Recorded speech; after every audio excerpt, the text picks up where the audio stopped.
Hello and welcome back to the Edain mod for the Alpha Middle-earth 2 expansion pack, The Rise of the Witch King. And today we are looking at the Dwarves of the Iron Hills. And as I said in my Linden campaign video on Tuesday, and this is also the day I'm recording it on Tuesday, we are starting it at a little later time than what we would have normally. And we are at the time we're about to claim the one ring for our ring hero. Before we do that, there's only one real difference you'll notice in the ring hero. And the first is the ability to get the mithril mail no longer exists. And I'll show you about that once we see what I've had to deal with. I've had to be building up massive armies just to try and survive against Isengard, which I've now made a medium because when I first tried it against the easy AI, I accidentally killed them. I thought, well, let's up the ante a bit. And that's what we've done. So now we have Royal King Dane. Well, not Royal King Dane. This is Royal Lord Dane.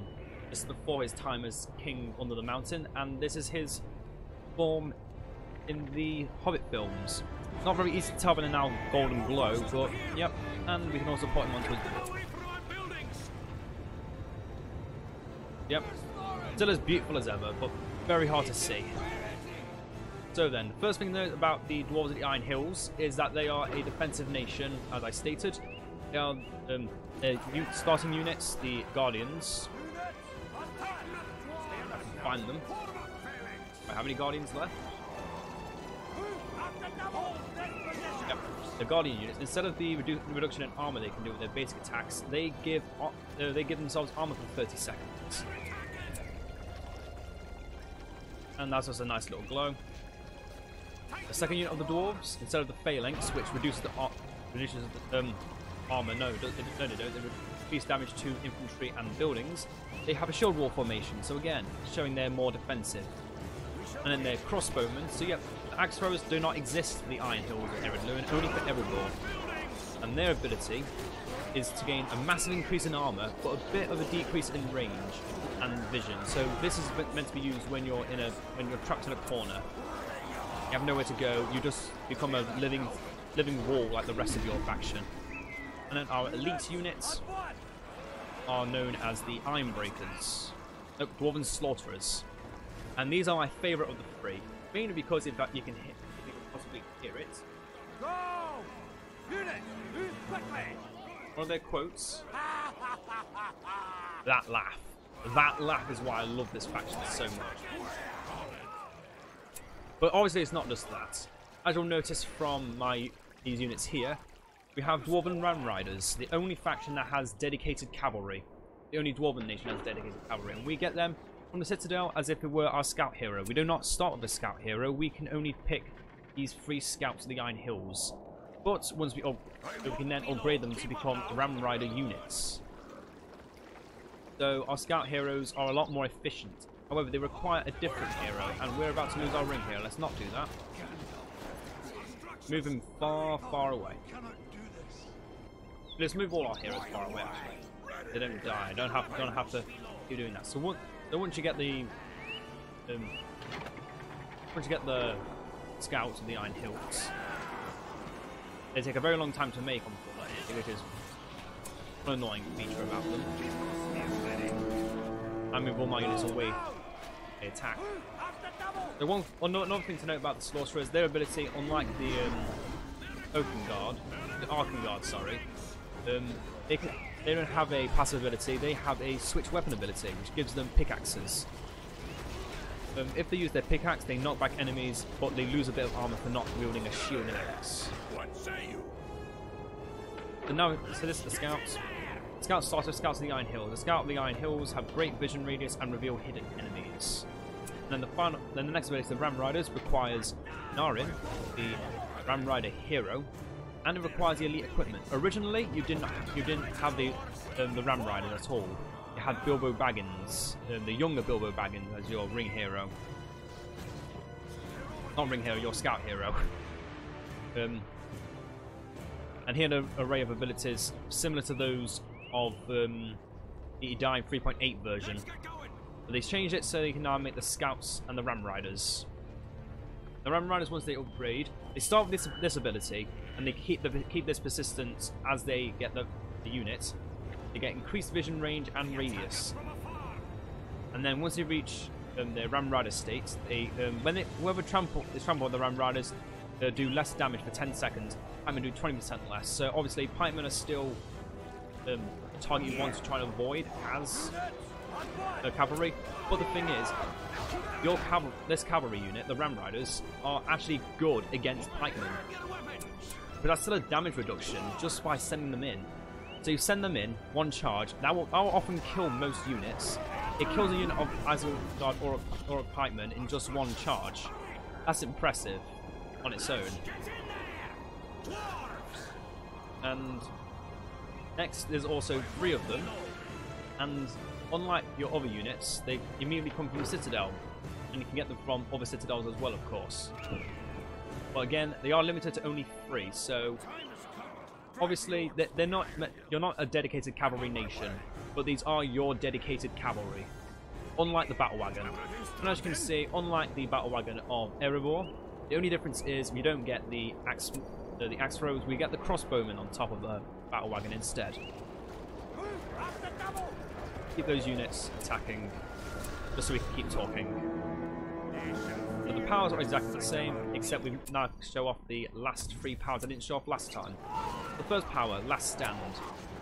All these units now have plus 75% armor, immune to knockback, and slow cavalry down twice as much, 20 seconds. So this is a massive stand ground ability. And with the Iron Hills faction, this is just an unnecessary buff. It really is. It's just so much of a buff. But next is Earthquake. As you can guess, pretty big range. And let's have a look at the damage it can deal. It can destroy a level 3 furnace from 4 health to nothing. That's just how strong it is. And it brings up most other units to almost rubble. And then the last of the powers, Gandalf. He's got a nice flash. As one of his quotes from The Hobbit. Has a nice smile and has 3 abilities, similar to that of Radagast. Explosive Blast first. A nice little firework display. Then he's got his Gandalf's Fireworks, which is a massive AoE attack. Obviously, showing it on a ballista is not very proficient at all, but, you know. Sometimes you need to make sacrifices. And the final ability, his Pine Cones. He throws targeted Pine Cones, again, more AoE attacks. Gandalf is meant to be your AoE enemy clears, because as dwarves, you don't have much knowledge of magic, because obviously even the small uses of magic that are seen in Middle-earth, the dwarves are even more known for not using that magic. So you've got Gandalf to kind of supplement that. You've got things like Earthquake, and you've just got massively overpowered units if you let them level up and they keep fighting forever. So let's move them back again. So now we've got to all the powers. We can now look at the buildings. Buildings are exactly the same as with Erebor, except on the top of the buildings you see Eredluin, the Iron Hill crossbowmen. The builders and everything like that are designed to look like the units of the Iron Hills. Even the labourers look different. Every detail is different, and that's what makes these factions so well done. Obviously, all your upgrades are the same. I've got them possession of Mithril, so got them for our heroes. And talking about heroes, the first hero you'll notice that's exactly the same as it was in Erebor, and this is literally the only exception to the rule of the uniqueness of the dwarves, is Thorin Stonehelm again. Apparently he still existed in Iron Hills at the time. Plus, there's not really much difference between the units of the Iron Hills compared to Erebor. And to be honest, not much is actually mentioned of them. Obviously there's Edain and the Ram Riders and the units of the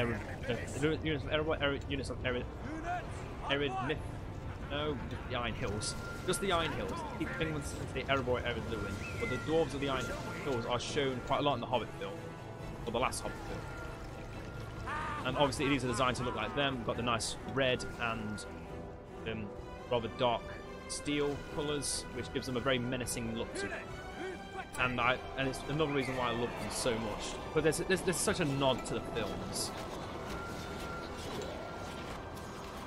And oh yes, the last another thing to notice. This is the second outpost building you can get.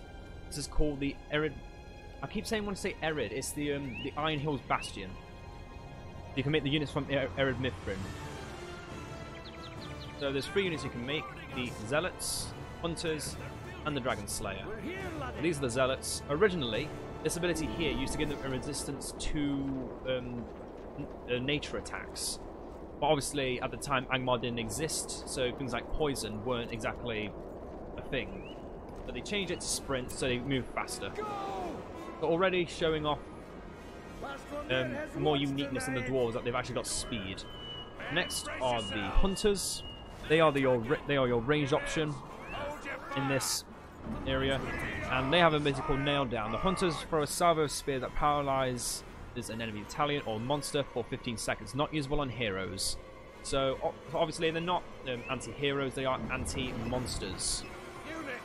And obviously those spears are not just for show, they throw those things and they do a lot of damage. And then finally, the unique dwarf, which moves and fights exactly like the Witch King, the Dragon Slayer, who has... obviously you can upgrade him as well, but you can switch between using his sword and his Morning Star. The sword does high individual damage and the Morning Star does small AoE attacks. They're still strong. And then as we look at the Bastion, it's quite small, but very, very deadly. But inside you can get an additional Hall of Warriors to increase the speed of production. The Dragon's Trophy gives you a leadership buff and your opponents a negative debuff. The Border Wardens gives you some added defense. And then finally, the Mighty Catapult, which you all know and love from the original BFME 2 Dwarven Fortress, is now restricted to only the Iron Hills. And I'm going to put my Kree Iron up here, hope they live long enough. And off it flies. And let's have a look at how much damage it does. I can't remember if it's meant to be used against buildings or... Looking at this, I don't think it should be used... It can be used against buildings. It does a good chunk of damage for 2,500. But it is quite slow recharge, so it is. I feel like it's meant to be a anti-infantry, or just anti. It's just used to counter any infantry that the enemy can bring. Obviously, cavalry could probably run out before it reaches them, and siege equipment will probably not. It could be good against siege equipment actually. Does it say anything about it?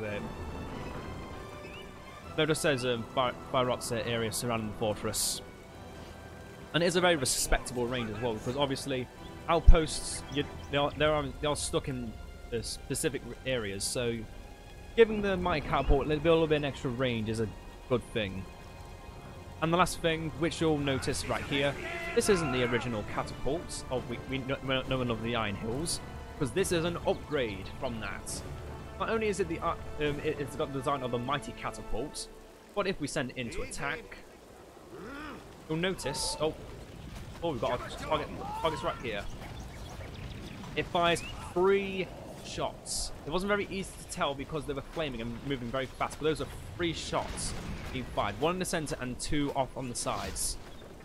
And they do work. They do a real good work. They're probably the most damaging siege equipment in the game. Again, giving a nod to the fact that the dwarves are extremely unique in their ability to just create very powerful siege equipment and have strong defenses. Because obviously Isengard have very powerful siege equipment in the mines that you can create, and the ballistas. Just building things just making things to try and killing our things before we can show off more of them. So other than the fact that the design and they fire 3 shots, they are exactly the same as any siege equipment. Well, siege equipment of the Iron Hill. Of the Iron Hills of the dwarves. Fire, oil barrels, they can get fire upgrades, and they are epic. If you can get these in a large number, surrounded by things like the slaughterers, you are going to kill a lot and destroy a lot. And yeah, so that's all, showing off all the units, showing off all their upgrades. Oh yes, the tower shields, I've got to mention. unlike the wall masks, the tower shields grant a increase to armor. Or more importantly, against missile fire from enemy units. Which does give, again, even more defense to a very strong, solid rock of a nation. Let's just send these guys in to try and slow them down. I still want to talk about things. So look at the heroes. We'll start from the order of which they cost. So it will be Dra, then Murin, then Narin, and then finally King Dane, or Lord Dane. Keep forgetting he's Lord here, not King. Thorin is exactly the same. Literally all his abilities are exactly the same. His Iron Will makes him stronger when he has less health. His Battle Roar makes units flee and he gets increased speed. He deals double damage but has less armor, and when he uses that Blood Rage he can do a mighty blow that heals him. So then, first hero, Dra, your ranged option. And he is a boss. Building a very compact crossbow. His first ability, two Wanderers, requires Murin and Dra are on the battlefield simultaneously. Dra and Murin are inseparable and have a great friendship. They have seen many cultures and learned much in their many travels together, and work well as a team. When both of them are alive and on the battlefield, they gain increased damage. And if it doesn't quick look at Murin, it's exactly the same. I don't think it doesn't say it. It stacks. I'm fairly certain it won't stack. It's just a passive ability that says they will gain 25% bonus to their damage. So Dra's first ability, the Flaming Bolt. You cast it. It doesn't give a nice visual effect, unfortunately, but it does make his attacks, his crossbow bolts flaming. Do an extra bit of damage, which is always nice. Where's the fight? Then his next ability is Pavass. Dra places Pavass on the ground for 30 seconds. He is protected in the vicinity of the Pavass, gaining additional armor and further armor against ranged attacks. So as long as you remain in this little area, it's just a massive armor buff. Massive armor buff for ranged units. And he is often going to be kept at range. His final ability I find quite underwhelming when you use it. On Dra's command, a barrage is fired at the target area, which deals heavy damage to units and structures. It's not that good. I hate to say it, but it really is not that good. Keep making more slaughterers, and then we're just gonna reclaim everything we've lost. Yeah, Dra overall, early game, he's good. When he reaches the late game, his barrage can deal damage, but it is in a small area. I believe it's just like 1 or 2 shots. It's not like a massive actual barrage power. It's just 1 shot and that's it. Get some more catapults while we're at it. Yeah, obviously, because he's a Dwarven hero, you can purchase Dwarven Mail. Next is Murin. Again, 2 Wanderers. His first ability, Shield Rush. Raises his shield and charges his foe relentlessly. While charging, he knocks back enemies, dealing increased damage, and cannot be knocked back, and has greater resistance to ranged attacks. So this is like the charge of the original Guardians, except as one guy. It's a lot more effective. That glow is really annoying. Apologies for anyone if that glow is starting to get annoying, because it's annoying me. Yeah, it's just a charge. Instead of just giving a damage buff, it gives them a buff to everything. Next, his second ability, Charge of the Iron Hills, which is going to show it right here, is the Dwarven version of Flood. And it does a lot of damage if you let it. Because, oh, baby, it's good.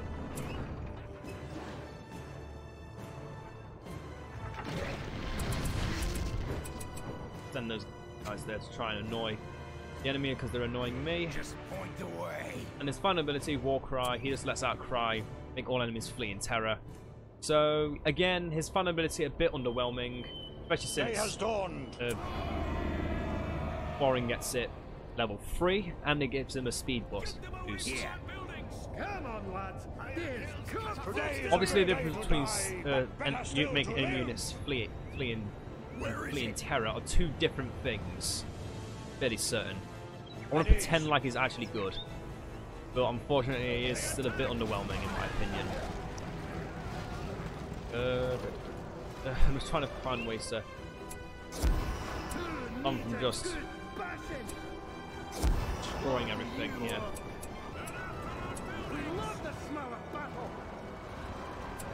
Just hold on for a few moments while I deal with these insurgents. Now this is the power of Gandalf's fireworks. And behold! All those units are dead. Yeah, Gandalf is very powerful in this form.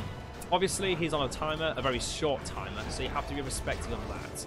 And he is a tier 3 power, so use him quickly. Because even though he's got a lot of strength to him, he is still Gandalf. He still does die pretty easily to the small units and heroes. He is meant to be used as he is in Gondor, a master of the AoE attacks. And he's actually good against. He is actually good character versus character, or hero versus hero. He's really effective in his roles. He really is. So let's just have a look at what Earthquake does against his units. It does decent, but doesn't even do half of a crossbow unit. So never use it to annoy units, because that doesn't work. So while we're still defending, let's have a look at our next hero, Narin, the one cavalry hero of the first of the 2 cavalry heroes of the Dwarves of the Iron Hills, and the only faction that houses those units. And they're about to destroy this building, aren't they? God damn it! I didn't want to have it to come to this. But anyway, Dane's Messenger. Nearby units, heroic units, and structures, and elite units gain increased armor and gather experience faster. And this effect persists for 30 seconds after Narin has left their vicinity.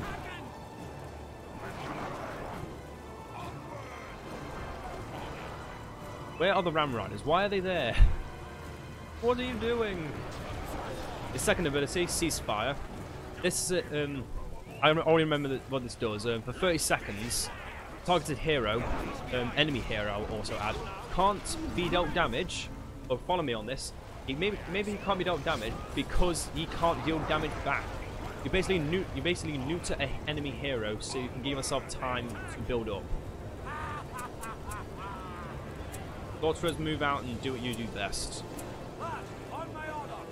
Because trying to, as I said, as I'm trying to overview this, you have to try and remain focused on everything else. And even though I had those massive advantages, I kept them locked in here. They've now managed to come back and take half the map. But we found the rings. That's the main important thing to think about this.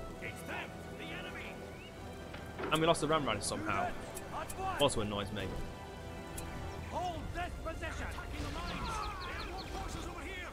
Keep making more slaughters to send them in. So, continuing to look at Narim. His third ability, Battle Command. I'm just going to use it so you can... Yep, he says Tana Dulin no.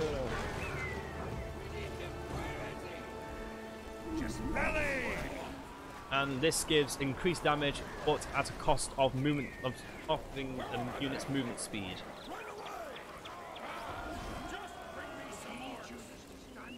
Come to you, Dane, very shortly. They're destroying everything. God damn it. This is annoying me. I just want to show off my faction. I love the Iron Hills so much. They're my third favourite faction. I say that only because they're dwarves.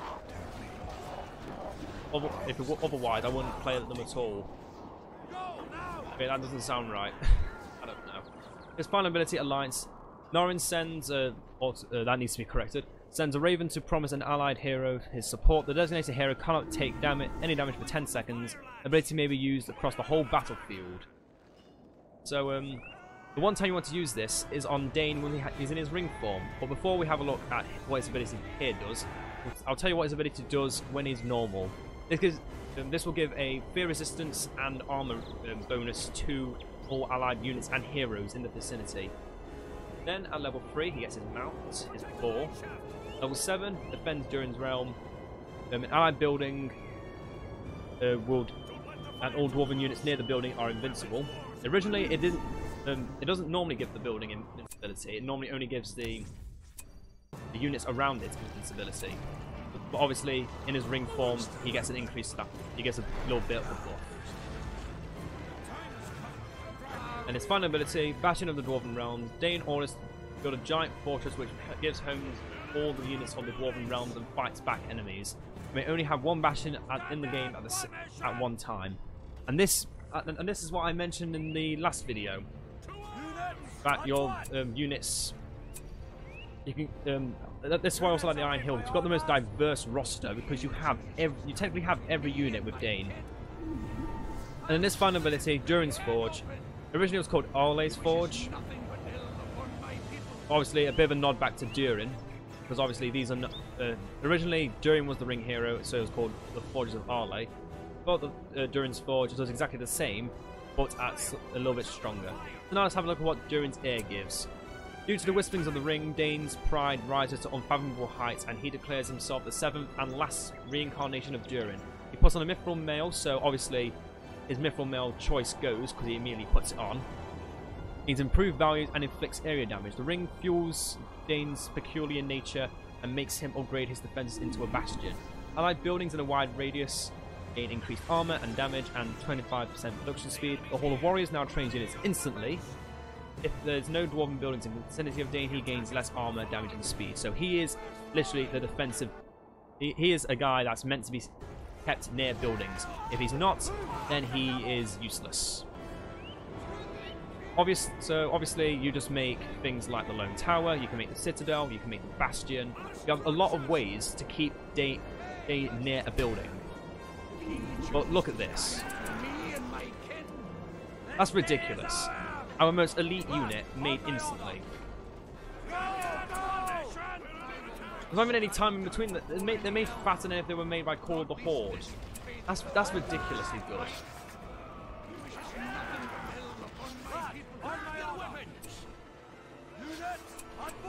So literally, you can just line up about you can line up to 20 units at once in a barrack on a Hall of Warriors. So you just get you just continuously make iron breakers. You just keep making those iron breakers over and over again. Or whatever they're called. It says iron breakers here, doesn't it? Doesn't it? Yeah, the iron breakers. They're actually called the iron breakers, not the slaughterers. That's just because they weren't actually the name wasn't revamped on the card here. Don't know why. I guess I didn't notice it, or just didn't bother. I don't know. Are you simply stating that this is a morning? Yeah. The only way to kind of balance out Dane's reduction in speed is to have him on his mount. Obviously, he is a lot faster normally, but as you can see, he is a lot slower now because he's not near a building.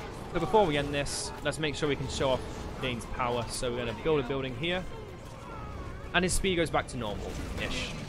I won't be able to show off the Bastion, unfortunately, because we are just destroying these guys. So let's have a quick look at what Durin's Forge does. This, and I will say now, this is not meant to be used against buildings. It is not. This is a unit destruction ability. It's the Summon Balrog animation, just left off a little longer and in a much wider radius. That is an army killer. So the only ways you get AoE attacks is from the mighty catapults of the Iron Hills, your catapults themselves, Durin's Forge if you find the ring with your ring hero, and Gandalf. Earthquake is not an AoE attack. Do not treat it as such. The purpose of it is to be an aggressive attack against buildings. But your Citadel is a defensive upgrade, which obviously still looks badass. So yeah, I hope you've enjoyed this, and in this format. It wasn't as hectic as the Dwarves of Erebor video was, and I will probably be doing this for the rest of the overviews. If you want to see the overviews I've already done, redone in this style, I can, to show off everything more fluidly. But of course, there's going to be no difference in what I show. It's just I can probably speak more openly about it and actually get everything done because I won't be so harassed from the AI at every turn. So the last Dwarven nation will be next, the Dwarves of Ered Luin, and we'll be doing them against Angmar. And a quick note about the Dwarves of Ered Luin. You can get out all 13 of the Dwarves of Thorin's company, also including Bilbo Baggins, out at once. You can get all of them out through lots of different powers. Some of them last like, virtually seconds. Some are summoned forever after you get a certain hero, and others are just there that do their own thing. You can't control them. And also, you do get to see the men of Lake Town and Bard, but of course they're also linked to Ered Luin. I hope you all enjoyed. Leave a like if you did, subscribe if you haven't already, hit the bell so you can keep updated on my latest videos, and comment if you did like this format more than the older version of the format for these overviews, and if you would like to see me redo the other overviews. Again, it'd be exactly the same, except I'll be able to show off a bit more and maybe talk about a few more things without being constantly harassed and not lose my place from time to time. And I get to fight against harder AI, so it's actually more fun for me as well. Anyway, I'll see you all next time, and farewell.